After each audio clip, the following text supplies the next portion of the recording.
Hello बच्चों, कैसे हैं आप सब। तो आज मैं लेके आया हूँ केमिकल बॉन्डिंग का एक नया लेक्चर। उसमें हम क्या पढ़ने वाले हैं ना बच्चों, देखो कुछ तो लेविस डॉट स्ट्रक्चर हम पढ़ेंगे, फिर हम पढ़ेंगे limitations of octet group. Number 1, CO3 2 negative carbonate ion है, that is known as molecular ion. अगर मॉलिक्यूल है उसके ऊपर अगर आयंस है पॉजिटिव या नेगेटिव, उसको मॉलिक्यूलर आयंस बोलते हैं बच्चों। ठीक है, तो ये इसका नाम क्या होता है बच्चों, कार्बोनेट आयंस होता है। दूसरा मैं यहाँ पर लूंगा बच्चों OH नेगेटिव है ना, ये भी मॉलिक्यूलर आयन है। तीसरा मैं यहाँ पर लूंगा NO3 नेगेटिव। चौथा मैं यहाँ पर लूंगा बच्चों, चलिए एक और ले रहा हूँ, यहाँ पर हम ले लेते हैं बच्चों, ये हो गया, ये हो गया, ये हो गया, और लेते हैं, चलिए CO2 ले लेते हैं। ठीक है, इन सब की हमें क्या ड्रॉ करने हैं बच्चों, we have to draw the Lewis dot structure of all these molecule और molecular ions. These 3 are molecular ions because they have ions and that is just neutral molecule, that's why that is known molecule. Okay, so let's start. देखिए बच्चों, मैं आपको एक तरीका सिखा रहा हूँ, उसको ध्यान से सीखना है आपने।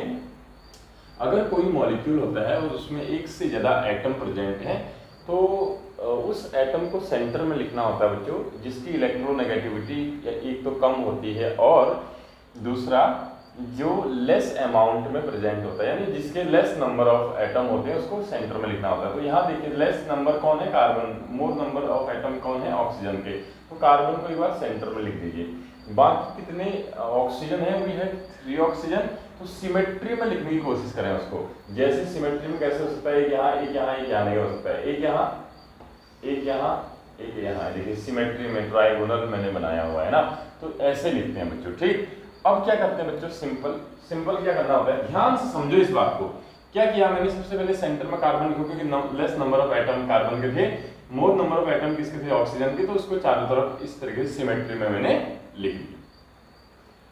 अब आपको क्या करना होता है बच्चों, इसके वैलेंस इलेक्ट्रॉन ऑक्सीजन के ड्रॉ करने होते हैं। 1 2 3 4 5 6। वैसे इसके भी 1 2 3 4 5 6। सेम इसके 1 2 3 4 5 6। कार्बन के 4 1 2 3 4। अब बच्चों आपको क्या करने हैं, जो एटम्स होते हैं हमारे पास, ये सारे एटम्स, इसमें जिसको कम इलेक्ट्रॉनों की जरूरत होती है ना, सबसे पहले उसके इलेक्ट्रॉनों को कंप्लीट किया जाता है शेयरिंग से। ठीक है, तो ऑक्सीजन को कितने इलेक्ट्रॉन की जरूरत है, 2, और कार्बन को 4। तो चलिए ये ऑक्सीजन के मैं 2 इलेक्ट्रॉन यहाँ से ले रहा हूँ। क्यों ले रहा हूँ 2 इलेक्ट्रॉन कार्बन से, जल्दी बोलो। क्योंकि ऑक्सीजन के पास 2 इलेक्ट्रॉनों की कमी है। अब देखो, तो उसी टाइम बच्चों आपको क्या कर लेना है, कार्बन में कितने इलेक्ट्रॉन लेगा बच्चों, इस ऑक्सीजन से 2। अब बच्चों देखो, अब प्रोबेबिलिटी कुछ ऐसा करना कि सब एटम एक साथ जुड़े यहाँ पे, है ना। तो मैं क्या कर रहा हूँ बच्चों, एक ऑक्सीजन के 1 इलेक्ट्रॉन इस ऑक्सीजन से ले रहा हूँ कार्बन के लिए, और एक इस ऑक्सीजन से इलेक्ट्रॉन मैंने लिया। अब देखो कार्बन के आउटरमोस्ट में कितने इलेक्ट्रॉन हो गए बच्चों, 1 2 3 4 5 6 7 8। समझ रहे हैं, ऑक्सीजन के 1 2 3 4 5 6 7 8। क्योंकि इस ऑक्सीजन से कार्बन ने 1 इलेक्ट्रॉन लिया, तो ये ऑक्सीजन भी कार्बन से केवल 1 इलेक्ट्रॉन शेयर कर सकता है, और ये भी कार्बन से केवल 1 इलेक्ट्रॉन शेयर कर सकता है। ऐसा करने से बच्चों इस ऑक्सीजन में होगी 7 इलेक्ट्रॉन, और इस ऑक्सीजन में हो गए 7 इलेक्ट्रॉन। लेकिन बच्चों ऑक्टेट तो कंप्लीट हुआ नहीं, तो बच्चों 1 इलेक्ट्रॉन इसको और चाहिए, 1 इलेक्ट्रॉन इसको और चाहिए। तो क्या कर देते हैं ना बच्चों, ये 2 नेगेटिव है, देखो आप, एक नेगेटिव वाला इलेक्ट्रॉन यहाँ आएगा तो ये नेगेटिव हो जाएगा, एक नेगेटिव वाला इलेक्ट्रॉन यहाँ आएगा तो ये नेगेटिव। अब कितने इलेक्ट्रॉन हो गए, 1 नेगेटिव आया तो 1 इलेक्ट्रॉन ऐड हो जाएगा, 1 इलेक्ट्रॉन ऐड यहाँ भी हो जाएगा बच्चों, 8 इलेक्ट्रॉन यहाँ हो जाएंगे और 8 इलेक्ट्रॉन यहाँ हो जाएंगे। तो इसको कैसे लिख सकते हैं हम, बताइए। That is the Lewis dot structure for CO3 2 negative carbonate ion. अब इसका बच्चों हम बॉन्डिंग स्ट्रक्चर ड्रॉ कर रहे हैं, तो कैसे करेंगे, carbon double bond O, lone pair 2 बचे हैं इस पे, 1 2 lone pair, single bond O O, lone pair देखो 1 2 3 4 5 6 इलेक्ट्रॉन है, 1 2 3 4 5 6। नेगेटिव भी है बच्चों एक, सेम इस वाले में भी होगा 1 2 3 4 5 6 और एक नेगेटिव। ठीक है, तो काउंट करिए ऑक्सीजन के electron 1 2 3 4 5 6 7 8 1 2 3 4 5 6 7 8 1 2 3 4 5 6 7 8 for carbon 1 2 3 4 5 6 7 8 for this oxygen. So that is the Lewis dot structure of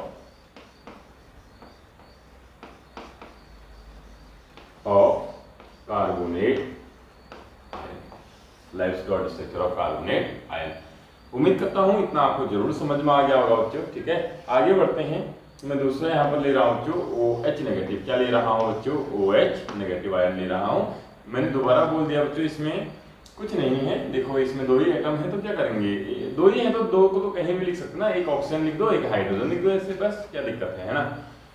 अब बच्चों दोनों के क्या लिखने हैं आपने, आउटर मोस्ट के इलेक्ट्रॉन इसके कितने होते हैं बच्चों? 1 2 3 4 5 6 होते हैं, और इसके कितने होते हैं? 1। मैंने कहा जिसको कम इलेक्ट्रॉन की जरूरत है उसको सबसे पहले लेते, तो इसको एक ही इलेक्ट्रॉन की जरूरत है, यहाँ से एक इलेक्ट्रॉन लेगा, तो ऑक्सीजन भी इसके केवल एक ही इलेक्ट्रॉन ले सकता है बच्चों। इसके तो कंप्लीट हो जाएगा, डबलेट इसका कंप्लीट, 2 इलेक्ट्रॉन कंप्लीट हो गया, लेकिन इससे कितने इलेक्ट्रॉन लगे? 7 इलेक्ट्रॉन। कैसे? 1 2 3 4 5 6 7। बच्चों एक नेगेटिव भी तो था, तो एक एक्स्ट्रा इलेक्ट्रॉन मैं यहाँ पर लेके आ रहा हूँ, इसको थोड़ा बड़ा करके मैं दिखा दे रहा हूँ, तो वो नेगेटिव हो जाएगा। अब आप इलेक्ट्रॉन गिनोगे तो +1 इलेक्ट्रॉन हो जाएगा, और बच्चों कितने इलेक्ट्रॉन हो जाएंगे? 8 इलेक्ट्रॉन कंप्लीट हो जाएंगे। तो that is the Lewis dot structure for OH negative. बच्चों इसका अगर बॉन्डिंग आप बनाना चाह रहे हैं ना, तो क्या हो जाएगा? जल्दी बोलो, इसका बॉन्डिंग हो जाएगा O सिंगल बॉन्ड H, है ना। उसके बाद इसके बाद कितने इलेक्ट्रॉन बचे? 1 2 3 4 5 6 1 2 3 4 5 6 having one negative like this. So that is the bonding structure of hydroxy ion, okay, OH negative ion, okay. चलिए बच्चों इतना समझ में आ गया होगा आपको, उम्मीद करता हूं। तो ये और ये तो आपको समझ में आ गया। इसमें और इसमें फटाफट से एक बार आप ट्राई करें बच्चों, तब तक मैं इसको साफ कर रहा हूं, फिर हम आगे बढ़ेंगे, देखेंगे कैसे बनता है। ठीक है, समझिए जो एक एक शब्द बोल रहा हूँ बच्चों, एक एक वर्ड मैं यहाँ पर बोल रहा हूँ, उसको समझने की कोशिश करें। समझेंगे तो पूरा क्लियर हो जाएगा, नहीं समझेंगे तो बच्चों फिर दिक्कत आएगी, रट नहीं पाओगे इसको, है ना। ये रटना नहीं हो सकता बच्चों, है ना। चलिए यहाँ पर CO2 था, तो मैं लिख देता हूँ CO2। ये दो हमने बना लिया बच्चों। अब आते हैं NO3 negative. It is important and not too easy but important, okay. चलिए तो यहाँ पर देखिए बच्चों, सबसे पहले मैंने क्या बोला, किसको मैं सेंटर में लिखूंगा? जल्दी बताइए बच्चों, अब तो बता सकते हैं किसको लिखूंगा सेंटर में? जो कम एटम है जिसके, तो नाइट्रोजन के कम है ना, तो इसको सेंटर में लिख दिया। बाकी कितने ऑक्सीजन है भैया? 3 ऑक्सीजन, तो इसको चारों तरफ लिख देंगे, सिमेट्री में लिखेंगे, ऐसे करके कोशिश करना चाहिए, है ना। कहीं पर नहीं होगा वो अलग बात है, ऑलमोस्ट सिमेट्री में तो होती है चीजें। आपका नाइट्रोजन जो है बच्चों, उसके आउटर मोस्ट में कितने इलेक्ट्रॉन होते हैं आपको सबको मालूम है? 5 इलेक्ट्रॉन। 1 2 3 4 5 में ऐसे लिख दे रहा हूँ।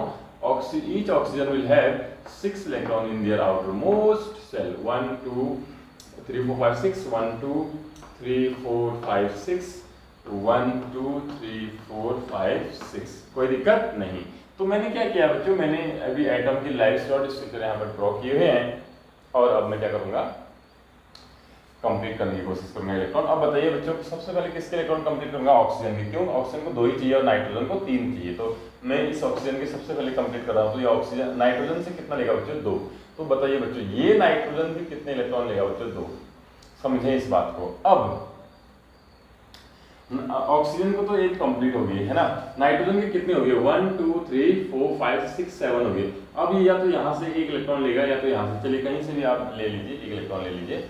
चलिए मैं यहाँ से इलेक्ट्रॉन ले रहा हूँ, ठीक है। ऐसा करेंगे तो बच्चों समझो ना बात को, अगर इस नाइट्रोजन ने ऑक्सीजन कंप्लीट करने के लिए इस ऑक्सीजन का 1 इलेक्ट्रॉन लिया है, तो ये ऑक्सीजन भी तो 1 ही इलेक्ट्रॉन लेगा, है ना। ऐसा ही तो होगा, बिल्कुल ऐसा होगा बच्चों।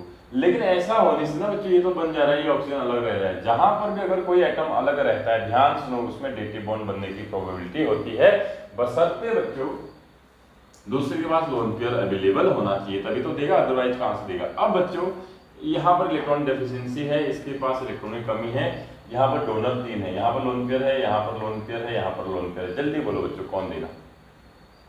आपको फोन याद है बच्चों? फोन जो मोबाइल फोन आप चलाते हैं वो वाला नहीं फोन, ठीक है। फोन का मतलब होता है फ्लोरीन, ऑक्सीजन और नाइट्रोजन, FON। इनमें से इलेक्ट्रॉन नेगेटिविटी देखोगे, जो इलेक्ट्रॉन खींचना जानता है बच्चों फ्लोरीन सबसे ज्यादा, फिर ऑक्सीजन, फिर नाइट्रोजन। फ्लोरीन तो यहाँ पर नहीं, ऑक्सीजन और नाइट्रोजन यहाँ पर है, तो इलेक्ट्रॉन ज्यादा कौन खींचेगा अपनी साइड? ऑक्सीजन। तो देगा आसानी से कौन? नाइट्रोजन। मैंने क्या बोला समझ में आया? नहीं बच्चों, इलेक्ट्रोनेगेटिव ज्यादा कौन? Oxygen.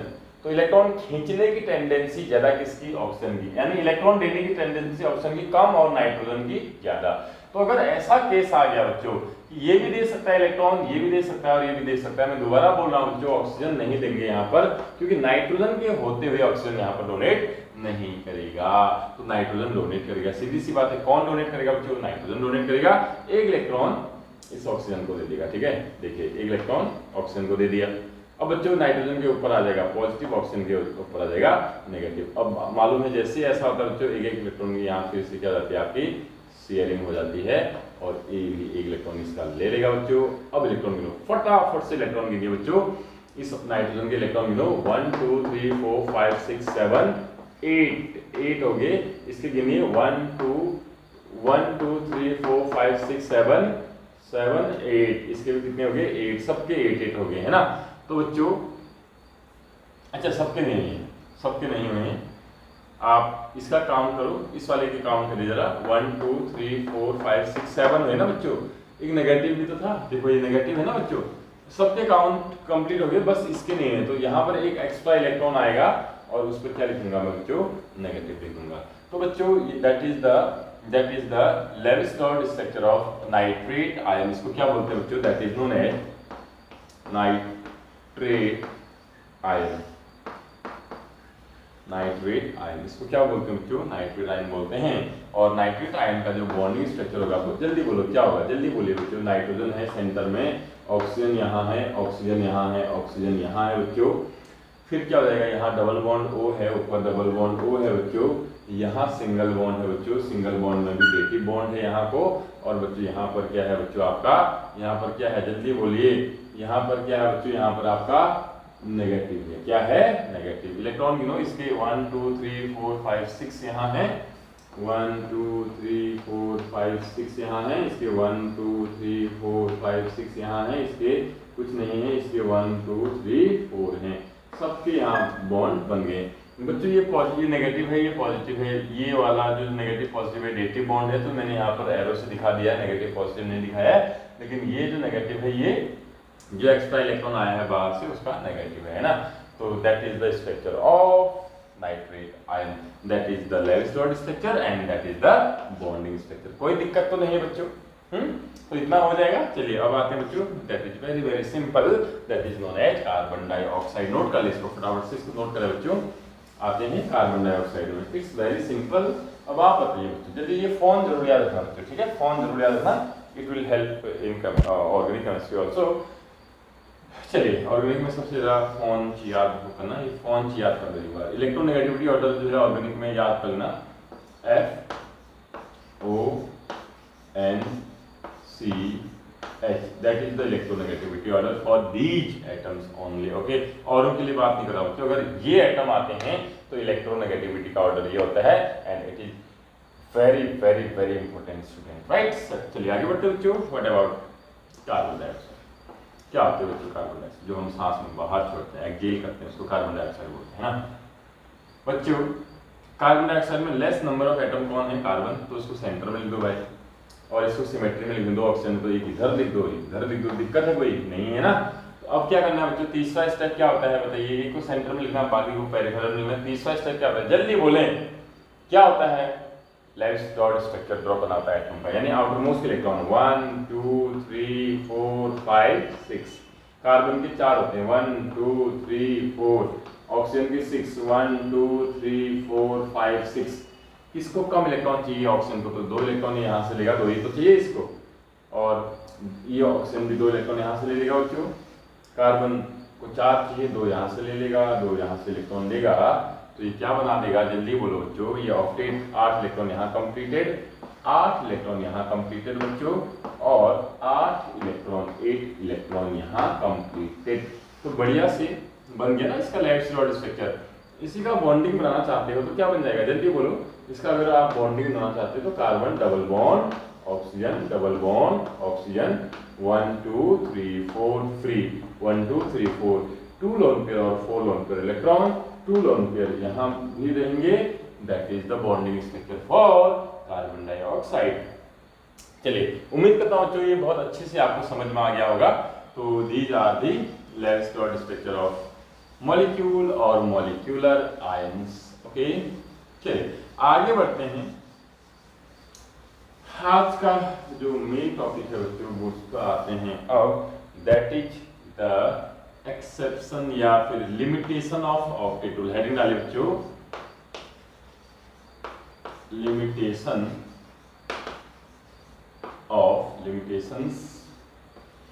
of octet rule। Okay, limitations of octet rule। बच्चों ऑक्टेट रूल यानी हमने कहा था कि कोई भी एटम अपने आउटरमोस्ट में तो 2 इलेक्ट्रॉन या तो 8 इलेक्ट्रॉन कंप्लीट करना चाहता है, लेकिन बाद में देखा गया कुछ एक्सेप्शन भी थे। बहुत सारे ऐसे मॉलिक्यूल थे जो बहुत स्टेबल थे या स्टेबल थे लेकिन उनके आउटरमोस्ट में 8 से कम थे, ज़्यादा थे, वगैरह वगैरह वगैरह। और बहुत सारे ऐसे भी एटम थे जिनके आउटरमोस्ट में 8 होते हुए फिर भी वो रिएक्शन कर रहे हैं। तो उसकी कुछ वजह होती है बच्चों, उसका कुछ रीजन होता है जो एक्सप्लेनेशन में यहाँ पर दूंगा आपको, कुछ रीजन की वजह से, लेकिन मैक्सिमम अपने आउटरमोस्ट में 8 करके स्टेबल हो जाते हैं, वो अलग बात है। ठीक है, चलिए लिमिटेशन में सबसे पहले आते हैं बच्चों। सबसे पहले बच्चों कुछ ऐसे मॉलिक्यूल होते हैं बच्चों इनकम्प्लीट, जिनमें क्या होता है मॉलिक्यूल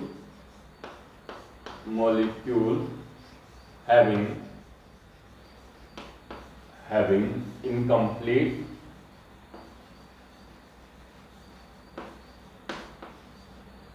ठीक है ऑक्टेट। देखो ऑक्टेट, ओके ऑक्टेट। कुछ मॉलिक्यूल ऐसे होते हैं जो स्टेबल होते हैं लेकिन उनमें आपका जो ऑक्टेट है वो कंप्लीट नहीं होता है। ठीक है, दूसरी फिर समझा दूंगा। ठीक है, एक्सपेंडेड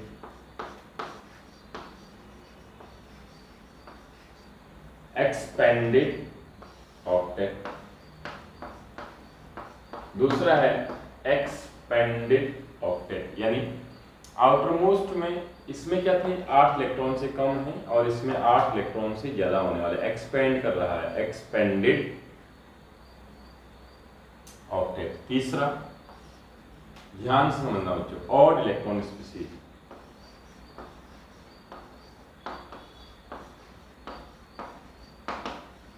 तीसरा ये नोट कर लो एक बार सारे बच्चे हैं ना, ऑड इलेक्ट्रॉन स्पीशीज। क्या क्या इसकी लिमिटेशंस थे ऑक्टेट रूल की वो बता रहा हूं मैं आपको। ठीक है, पहला मॉलिक्यूल्स हैविंग इनकम्प्लीट ऑक्टेट, दूसरा एक्सपेंडेड ऑक्टेट यानी ज्यादा होंगे, तीसरा ऑड इलेक्ट्रॉन स्पीशीज बच्चों, चौथा लिखो बच्चों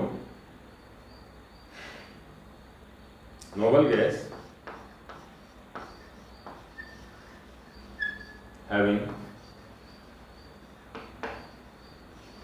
8 electron in their outermost cell को मैं ऐसे लिख रहा हूँ, OSM लिख रहा हूँ, outermost cell also form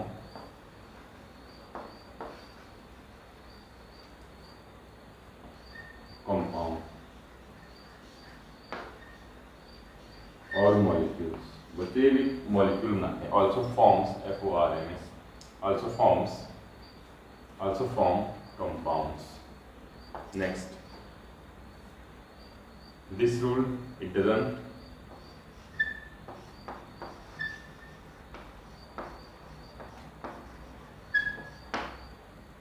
give the information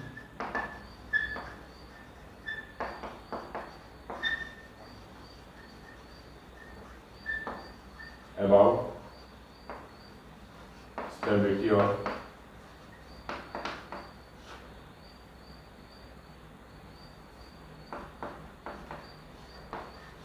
molecule। बच्चों जो अगला है 1 2 3 4 5, पांचवा है it does not give the information about the stability of octet rule ने ये तो बता दिया था मॉलिक्यूल फॉर्म होगा, लेकिन कौन सा मॉलिक्यूल कितना स्टेबल होगा कुछ नहीं बताया था बच्चे। लास्ट और इसका 6th लिमिटेशन, वो है बच्चों, it does not tells about, ध्यान से ये वाला इंपॉर्टेंट है, टेल्स अबाउट द शेप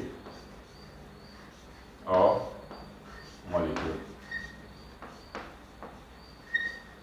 बच्चों शेप के बारे में इसने कुछ भी नहीं बोला हुआ था कि अगर H2O अगर बन गया है तो H2O कैसा बनेगा, ऐसे बनेगा या H2O आपका ऐसे बनेगा या कैसे बनेगा, कुछ भी इंफॉर्मेशन नहीं दी हुई थी। तो these are the 6 main limitations of octet rule. Number 1, molecule having incomplete octet are also stable. ऐसा क्यों होता है एक्सप्लेन नहीं कर पाया, यानी जिनमें आउटरमोस्ट में 8 इलेक्ट्रॉन नहीं 6 इलेक्ट्रॉन भी थे वो भी स्टेबल थे बच्चों, है ना। दूसरा, एक्सपेंडेड ऑक्टेट, कभी कभी आउटरमोस्ट में 8 इलेक्ट्रॉन न होने के बजाय 10 इलेक्ट्रॉन 12 इलेक्ट्रॉन आ रहे हैं, तब भी वो स्टेबल हो रहा है, नहीं बता पाया था। और इलेक्ट्रॉन स्पीसीज, कभी कभी इलेक्ट्रॉन आउटरमोस्ट में बच्चों जब वो बॉन्डिंग करता है तो उसमें 7 इलेक्ट्रॉन आ जाते हैं, कितने, 7 इलेक्ट्रॉन, वो भी नहीं बता पाए। Noble gas having 8 electron in their outermost shell also forms compound. इसमें क्या बोला था, नोबल गैस के इलेक्ट्रॉनिक कॉन्फ़िगरेशन को अचीव करने के लिए तो हर चीज ऑक्टेट रूल को फॉलो करते हैं, लेकिन कुछ ऐसे भी नोबल गैस हैं, महान वाले नोबल गैस, जिनके आउटरमोस्ट में कितने इलेक्ट्रॉन है बच्चों, 8 इलेक्ट्रॉन है, लेकिन वो क्या करते हैं, फिर भी वो मॉलिक्यूल फॉर्म करते हैं। मुझे हंसी आ रही, पता नहीं क्यों हंसी आ रही, चलिए कोई बात नहीं। आगे बढ़ते हैं बच्चों। 5th जो इसका लिमिटेशंस है, it does not gives the information about stability of molecule. इसने बता दिया कि मॉलिक्यूल तो बनेगा, लेकिन वो कितना स्टेबल होगा, अनस्टेबल होगा, क्या होगा, कुछ नहीं बताया। उसने बताया हाँ कि एटम मिलके ऑक्टेट कंप्लीट करते हैं, स्टेबल है थोड़ा बहुत, कितना स्टेबल होगा, कुछ भी एनर्जी वगैरह के बारे में कुछ नहीं बताया इसने, ठीक है।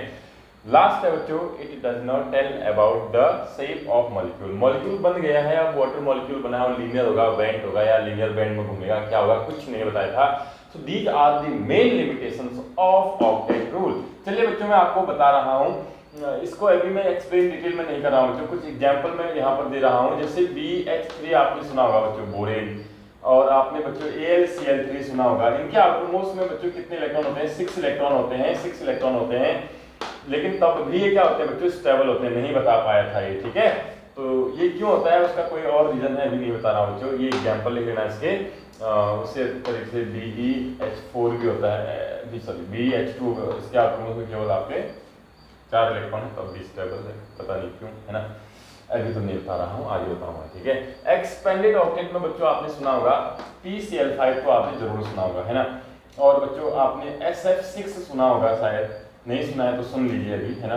तो इसके आउटरमोस्ट में बच्चों 10 इलेक्ट्रॉन होते हैं, इसके आउटरमोस्ट में आपके अगर फॉस्फोरस के देखोगे 10, इसमें देखोगे ना बच्चों 12 इलेक्ट्रॉन होते हैं, और भी बहुत सारे होते हैं, लेकिन मैं भी 2 एग्जांपल दे रहा हूँ, ठीक हो गया। तो ये देखिए एक्सपेंडेड ऑक्टेट, ये दोनों क्या है बच्चों, ये भी तो मॉलिक्यूल है, ये भी तो मॉलिक्यूल है कि नहीं है, लेकिन इसके आउटरमोस्ट में 8 नहीं 10 इलेक्ट्रॉन है, इसके 8 नहीं 12 इलेक्ट्रॉन है, बड़ा गड़बड़ मामला है। चलिए आगे बढ़ते हैं। नेक्स्ट, एक्सपेंडेड में लिख लिया मैंने।